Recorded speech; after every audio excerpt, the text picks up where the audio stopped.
प्रदेश भर में हिंदुओं के प्रदर्शनों का कारण बनी संजौली मस्जिद पूरी तरह अवैध पाई गई। पूरी मस्जिद को अवैध करार देते हुए एमसी कोर्ट ने दिए गिराने के आदेश। मस्जिद की 3 ऊपरी मंजिलों को गिराने के आदेश 5 अक्टूबर 2024 को ही जारी कर चुका है कोर्ट। संजौली की इस अवैध मस्जिद के खिलाफ विरोध प्रदर्शन करने वाले हिंदू संगठनों के कार्यकर्ताओं पर वाटर कैनन व लाठियां चलने के साथ साथ केस भी किए गए थे दर्ज। सरकारी जमीन पर अवैध ढंग से बनी मस्जिद गिराने के आदेश जारी होने से काफी उत्साहित है। इसके खिलाफ प्रदर्शन कर चुके स्थानीय लोग। प्रदेश की कांग्रेस सरकार के मंत्री अनिरुद्ध सिंह ने तो मस्जिद गिराने के साथ साथ विधानसभा में उठाया था देवभूमि में रोहिंग्याओं की घुसपैठ का मुद्दा। 2 दिन पहले कांग्रेस की बिलासपुर बैठक में एक मुस्लिम नेता ने मस्जिद को अवैध बताने वाले अपनी ही सरकार के दोनों मंत्रियों से मांगा था रेजिग्नेशन। इस पूरी संजौली मस्जिद को गिराने का ऑर्डर जो है पारित कर दिया है। जो 2 फ्लोर जो बचे थे, ग्राउंड फ्लोर और फर्स्ट फ्लोर, उनको भी पूर्ण तरीके से अवैध एमसी कोर्ट ने माना है और उनको भी गिराने का आदेश आज कर दिया है। और जैसा कि हमने पहले ही आप लोगों को बताया था कि 5 अक्टूबर 2024 के ऑर्डर में 2nd फ्लोर, 3rd फ्लोर और 4th फ्लोर को गिराने का ऑर्डर एमसी कोर्ट की तरफ से पहले ही आ गया था।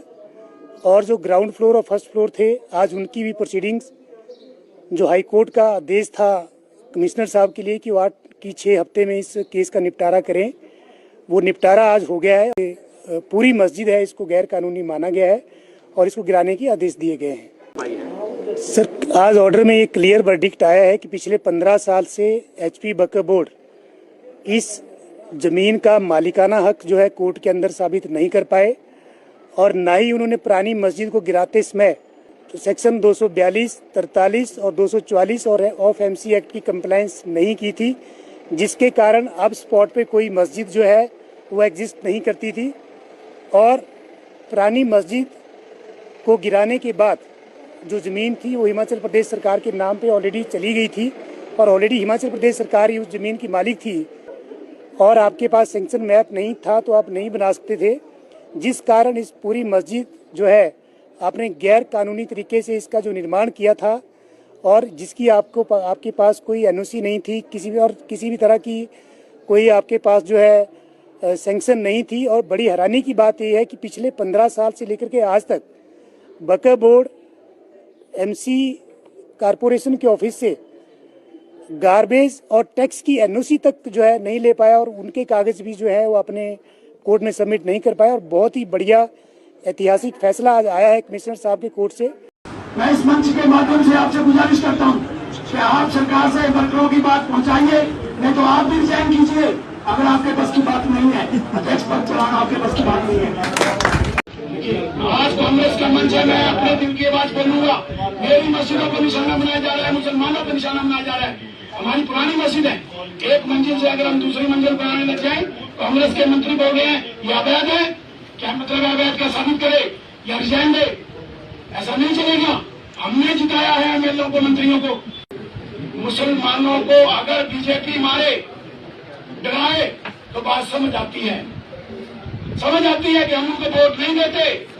डंके की चोट पर बोलता हूं, हम उनको वोट नहीं देते और ना देंगे।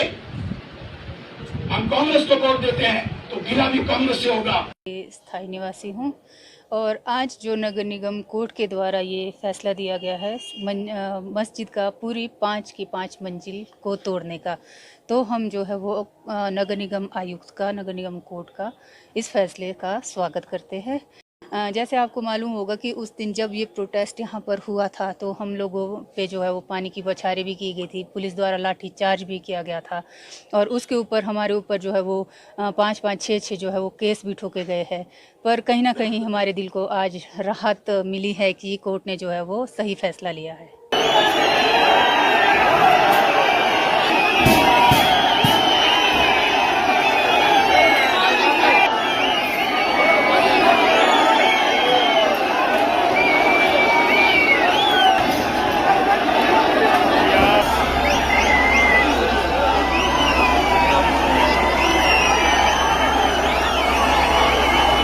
मस्जिद का उत्तर भी दिया है, क्योंकि शौचालय का ये तब भी नहीं मान रहे सर। ये तो प्रोक्लेम्ड अफेंडर जिसको बोलते हैं, इनको आदत है अफेंड करने की, मतलब गैर कानूनी काम करने की आदत है सर।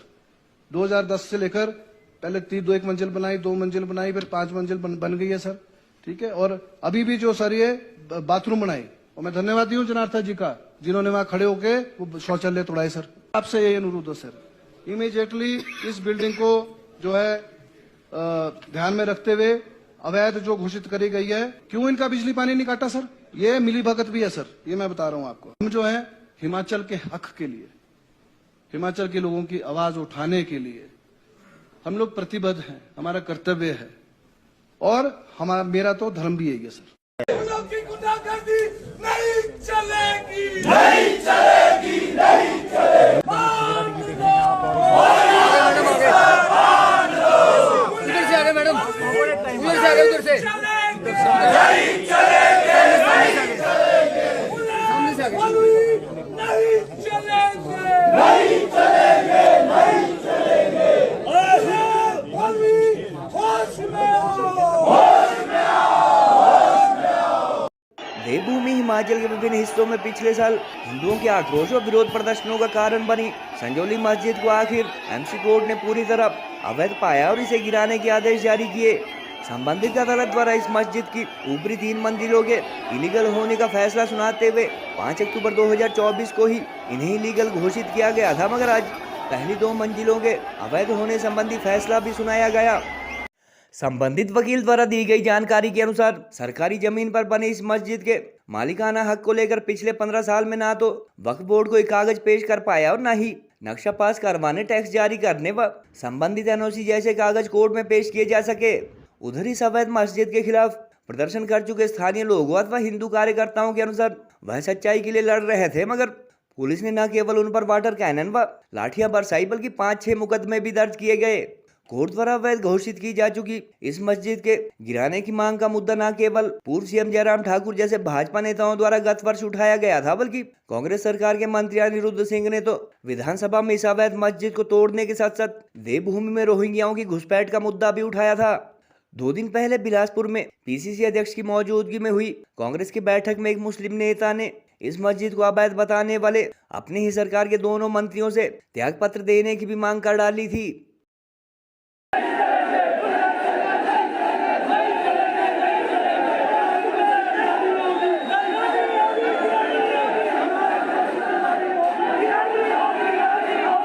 और इस परिवार के मुखिया के नाते चिंता कीजिए, अन्यथा परिवार जो है आपको आपका औकात बताने में देर नहीं लगाएगा।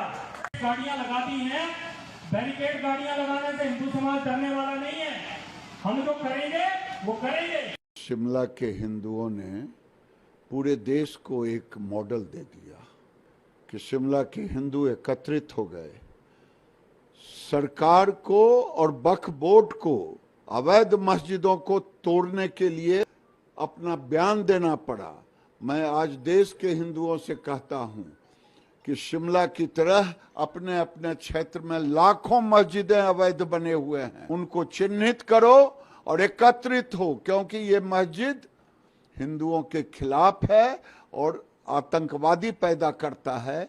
इसलिए एकजुट होकर के अपने अपने क्षेत्र में अवैध मस्जिदों को गिराओ।